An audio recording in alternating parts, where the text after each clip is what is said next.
Warning: our YouTube channel and its videos may contain scenes, language, and content that may not be appropriate for all audiences. These videos include surveillance footage, undercover pursuit of suspects, actual police and rescue operations, and fearless confrontations. If you do not approve of the content, please do not watch our videos. If you wish to continue, we strongly advise that you proceed with caution.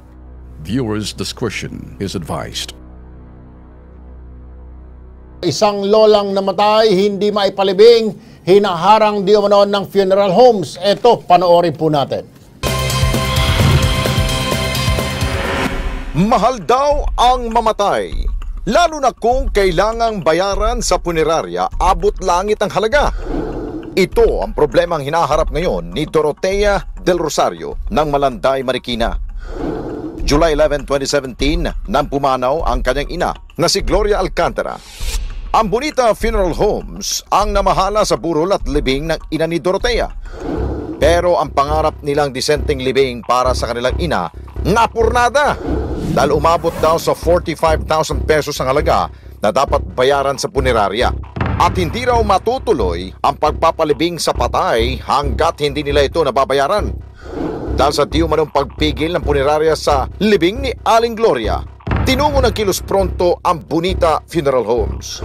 Ang gusto mangyari nung anak, yung babae, hindi ko naman siya nakaharap simula't simula. Ang gusto mangyari, 5,000 lang ang pera, tapos ilibing na ngayon. Eh sir, nagpalit man tayo ng posisyon, siyempre, diba, ang hirap naman nun, yung kinuha mong servisyo, hindi naman pamasa. Tinuro ko pa nga si Angelina, sabi ko sa kanya, kailangan yung death certificate, i-address nyo ng Quezon City para mabilis. Kasi yung experience ko kasi Jacob Belmonte, pinakamahinang binibigay kasi niyan, 10,000. Dahil laking bagay. Oo, malaki na yun ha. Pinakamaliit yun ha. Bisa may binibigay siya 30,000. Wag naman yung sasabihin lang, bukas sa ililibing, wala kayong bibigay sa akin, hindi kayo magbabayad. Ang hirap naman nun. Magsasara na purinarya pag gano'n. 7 araw na raw nakaburol ang kanyang ina, kaya nag-aalala siya na baka maagnas na ang katawan nito. Hiling niya, mailibing na ang ina sa lalong madaling panahon. Ang kaso, kulang naman ang kanilang pambayad. Kasama natin ngayon si Dorotea Del Rosario, ang anak ng namayapang Lola Gloria. Magandang hapon po sa inyo. Magandang hapon po, sir. Ano nangyari? Di ba pag ganyan ang arrangement, namatay ang lola ninyo, sinasabi sa inyo na ganito ang... Anong nangyari? Paano nangyari? Actually po, sir, wala po ako nung namatay ang nanay ko. Nasa Bulacan po ako. Alright. Yung pong, siyempre, yung time pong yun, medyo gulong-gulo na po sa ng Siyempre. ate ko. Of course. Siyempre, Of nag-iiyakan. Nandun lang po Oo. yung hipag ko, tsaka kapatid ko, ang nag-ayos po noon sa Bonita. So, nagpunta lang po ko, kasi meron po kami kaibigan din pong ibang pulinarya. Siyempre, siguro umuon na rin po sila. So, yung time na po yun, na-service na po ang nanay ko, dila po sa bahay. Sino namili ng atawal? Kasi yun ang usually sasabihin ng punerarya. Sabi po sa akin, yung pong aking tatay na 82 years old, iyak nang iyak, wala po siyang, ay siyempre, So, po. wala lang ng oo siguro yun. Opo. So, pipinirmahan ho ba? Meron po kaming kontrata po. Anong nakalagay sa kontrata? 45,000 nga. Opo, nakalagay po. 60,000 po yun, sir. Meron po siya kaming discount po, senior po ang nanay. So, naging, 45,000 Bakit po. kayo pumayag? Bakit yung pinirmahan nyo na 45? Hindi pala ho ninyo kaya. Sino yung... Ay, yung po aking hipag po kasi ang po noon. Ang pumirma? Opo, wala rin din po ako noong panahon pong iyon. Siyempre, Bakit daw? Tinanong nyo ba siya? Bakit niya pumayag na pinirmahan? Hindi mo na kayo kinonsulta yung pamilya? sabi niya po, sabi ko, tatay mo, kaso kako, siyempre, tatay, sa ganung sitwasyon, magulong-magulo, iyak ng iyak, 82 years old. Sige po, sandali lang po. Nasa linya ng aming telepono ngayon na Tolben at paring Alex. Si Ruel Bonita, ang may-ari ng Bonita Funeral Homes. Magandang hapon po sa inyo, Mr. Bonita. Yes sir, magandang hapon po. Alright, nandito po si Aling Dorotea at humingi po ng tulong sa amin. Ano pwede natin gawin dito, sir? Matik. Hindi naman lalapit ito kung may pambayad. Ang gusto namin marinig, nandyan na ho yan, napirmahan na, sasabihin ninyo, siyempre, pumayag sila, pero alam naman ho natin, pag namatayan, gulong-gulo po ang isip ng lahat, hindi makausap na maayos. Paano ho ba? Matutulungan ba natin o matutulungan?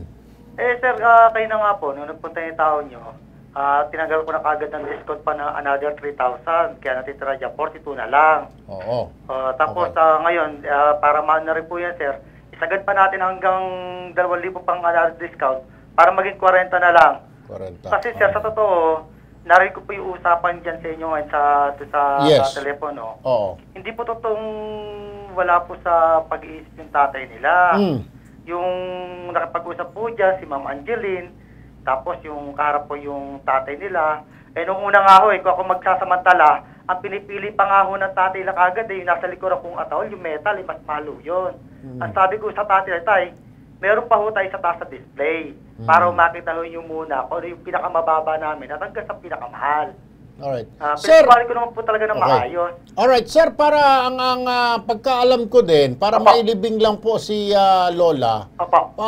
pumapayag po sila na iprenda yata yung kanilang sasakyan, ano po, parang motor po. motor po at may promissory note, ayaw nyo rahong pumayag, para Opo, sir, mailibing lang. Opo, kahapon po yan. Kasi mabagit ko lang po kasi nag-iusapan, sir, ano? Okay lang.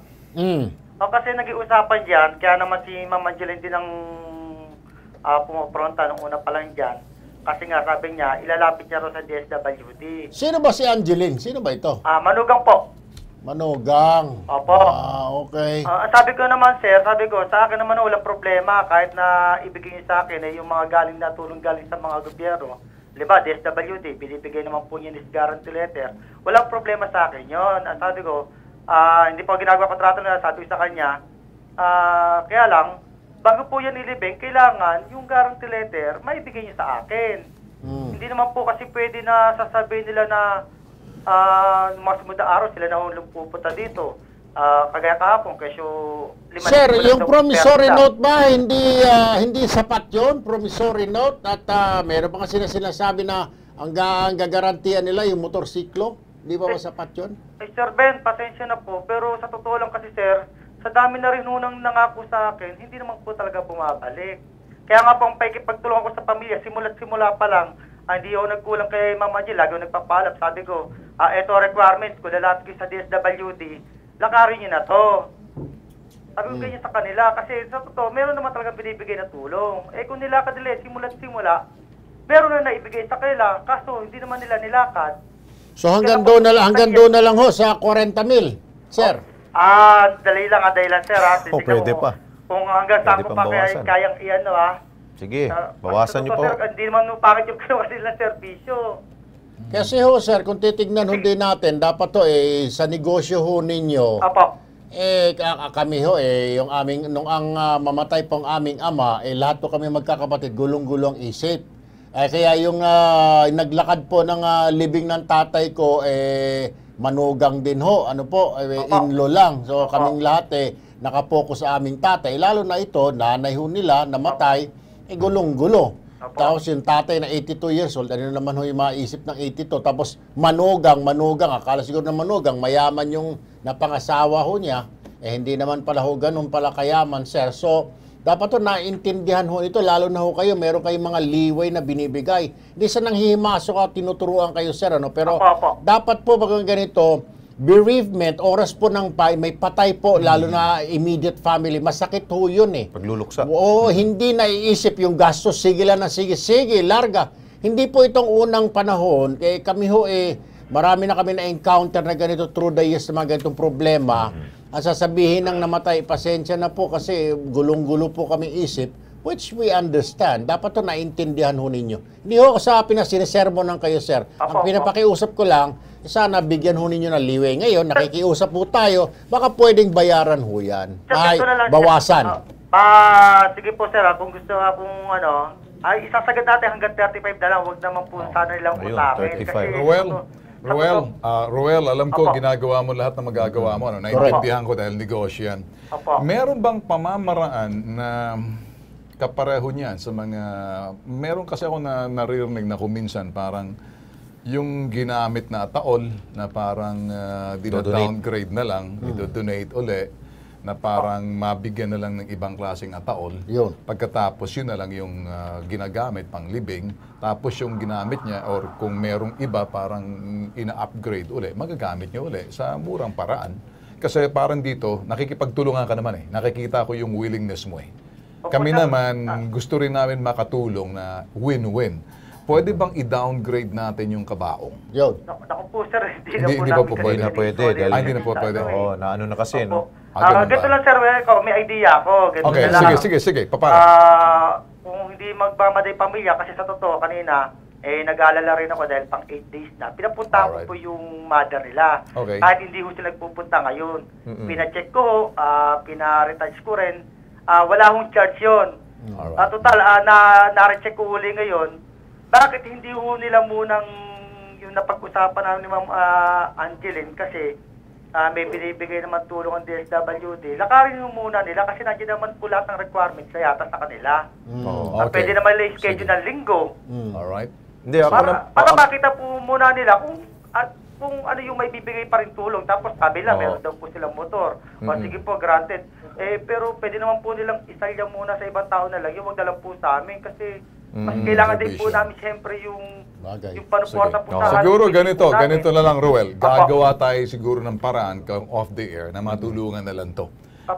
Mahirap na parang nape-pressure ka na kami parang ginagawa namin in our effort na talagang ma-resolve to. Siguro off the air, pag-usapan na lang natin to na maayos. Yun. Ha? Ako rin, Ben, ang gusto ko rin siguro, Mr. Bonita, kung sana ho, dahil pang 9th day na niya, di ba? Pwede siguro, kung ngayon. palibing na lang muna na ho natin, tapos mag-usap po tayo, kami na ho ang garantor ho. Ang Kilos Pronto na ho mag-garanti ho na hindi, Pwede ba? hindi ko kayo tatakbuhan itong pamilya nito. Okay. Pwede ba ho yun, sir? Pasensya na talagang hindi ko kakayanin kasi sa totoo, sir, may nangyari no kasi nung minsan na na may pinakausap sa Sige, akin. gagawa na lang tayo ng paraan ng ganitong sinabi natin. Off the air, everybody sabihin natin na gagamit kami ng DSWD, Opo. lokal na pamahalaan, Opo. may mga politikong magagaling dyan, alang-alang lang dito sa bagay na to na ma-resolve natin, okay? Tatawagan ka namin kasi gagawa kami ng paraan para sa party ninyo na wala namang dehado, ha? Tatawag po ulit kayo. Tatawag kami ulit sa'yo, ha? Sige po, sir. Sige po. Alright. Ako naman, Okay. kung ano yung pwedeng Kung mapagkakasunod. ma-delay ng konti, basta gawan mo lang ng paraan, gagawa rin kami ng paraan para dito sa humingi ng tulong, okay? Sige po, sige po. Sige. Sige, sabi niya.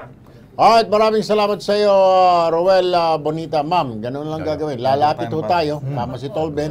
At tawag po kami sa CSWD. Yun. May mga politikong pwedeng Meron tawagan. nagbigay, si Mayor. Oh? Si Mayor, meron Ah, daw. malaki. Ay, gano'n ba? 2,000 yatang binigay. 2,000.